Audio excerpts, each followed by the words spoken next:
नमस्ते दोस्तों, दिसंबर का माह चल रहा है। इस माह में जब हम बाहर निकल के देखते हैं तो अनेक जगह पर बड़े-बड़े वृक्ष काटकर सजावट की जाती है, क्योंकि क्रिसमस मनाने के लिए। वह क्रिसमस जिसका हमारे संस्कृति में कोई अस्तित्व ही नहीं है, उस सैंटा क्लॉज के लिए जिसका इतिहास में कोई अस्तित्व ही नहीं है। क्या आवश्यकता है जो चलाकर चले गए हमारे वीरों की छाती पे गोलियाँ, आज हम बोलें उन्हीं की बोलियाँ, बजाएँ उन्हीं पर तालियाँ? आवश्यकता क्या है अपने बच्चों को लाल कपड़े एवं सफ़ेद दाढ़ी मूंछ लगाकर विद्यालय भेजने की, जोकर बनाकर? उनको आवश्यकता है उनको वीर बनाने की और उनको बलिदान गाथाएं सुनाने की। ऐसी बलिदान गाथाएं मैं आज आपको बताने जा रहा हूं, जो 22 दिसंबर से लेकर 27 दिसंबर के बीच की है। गुरु गोविंद सिंह जी के 4 साहिबजादे, 4 बच्चे एवं उनकी माता गुजरी जी के, जिनके बलिदान सप्ताह था।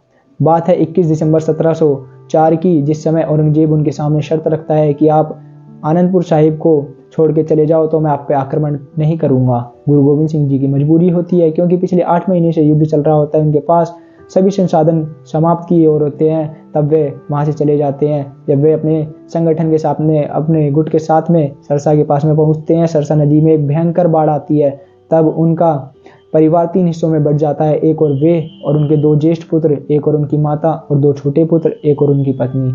जब वे अपने ज्येष्ठ पुत्र एवं 40 सिखों के साथ में चमकौर साहिब में जब विश्राम करते हैं, तो मुगल 12 से 23 दिसंबर के बीच के रात्रि को उन पर वार करते हैं पीछे से। तब युद्ध की कमान संभालते हैं सर्वप्रथम अजीत सिंह जी, जिनकी आयु होती है मात्र 17 वर्ष।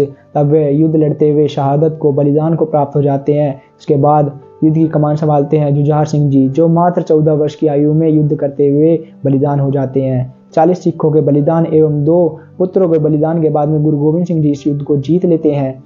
बात अब आती है उस समय की, जब 27 दिसंबर को 1704 को, उस समय में जब वसीम खां 2 छोटे पुत्रों के सामने यह शर्त रखता है कि तुम इस्लाम कबूल कर लो, तब वह कहते हैं, गुरु गोविंद के बच्चे उम्र में थे कच्चे, लेकिन धर्म ईमान के सच्चे, सिंह मुख खोलते थे वो, सिंह जब बोलते थे जो। हमें निज देश प्यारा है, पिता दशमेश प्यारा है, हमें निज धर्म प्यारा है, हमें गुरु ग्रंथ प्यारा है। उनकी आयु 9 और 7 वर्ष थी और वे इनके बोल थे। तब उनको दीवार में चिनवा दिया जाता है, लेकिन जय घोष के नारे लगाते हुए जब वो दीवार में चिनवा दिए जाते हैं, थोड़ी देर बाद उनको जब दीवार तोड़कर निकाला जाता है तो वो जिंदा पाए जाते हैं। तब उनको जबरन मार दिया जाता है। यह सुनकर माता गुजरी जी को जब पता लगता है, तो वह ईश्वर से धन्यवाद करते हुए वे भी अपने प्राण त्याग देती हैं। ऐसी हमारी वीर गाथाएं हैं और हमें इसको अपने बच्चों तक पहुंचाने की अत्यंत आवश्यकता है।